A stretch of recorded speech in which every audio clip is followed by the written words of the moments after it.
Welcome back. Recently, a few new Disney Lorcana cards have been revealed. Here they are. First up, Olaf, and the most recent, Jumba Jookiba. While of course we love to see all the new character reveals, these cards do not have abilities, so there may not be very many exciting new gameplay developments. But they do have some interesting traits. Here's what I found that is new or noteworthy.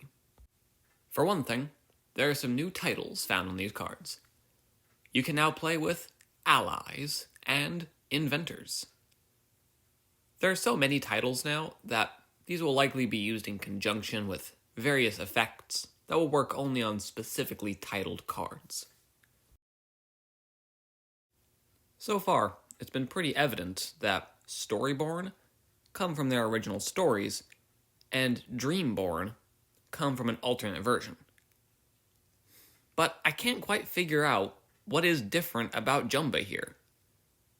I suppose he's dressed a bit different, but I still look forward to seeing what Dreamborn, Storyborn, and Floodborn specifically do. Due to the nature of the reveal, we can't see the whole card. But if you look very closely at Jumba, you can see the top tip of a Lorcana gem. We don't know what these do yet, but it is worth noting that Jumba does indeed have at least one. Really, we don't even know what they're called. I've called them gems, others have called them pips, but the working term is Snarfblatt.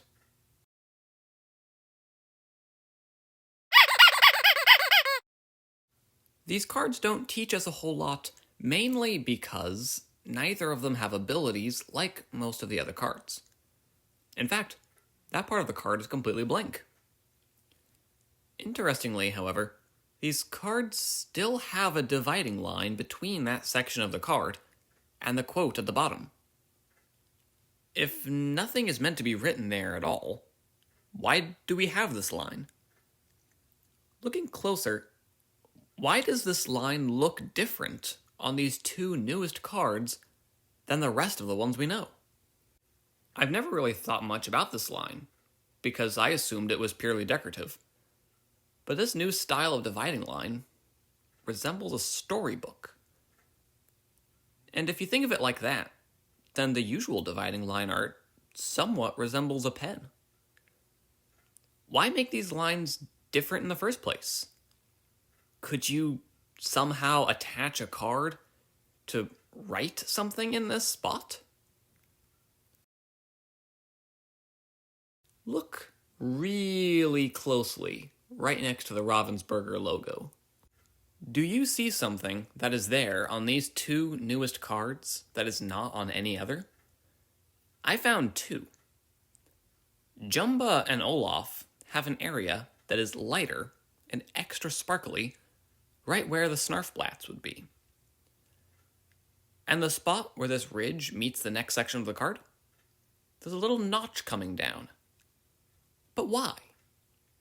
Nobody knows, but my best idea is that these cards have a storybook as well as a rectangular area that is a bit separated. So could you slide a card onto it, giving it an effect of your choosing? What do you think? What's your theory on what these things mean? Let me know your ideas. We won't have to wait too much longer for more details on Disney Lorcana. I'll see you then.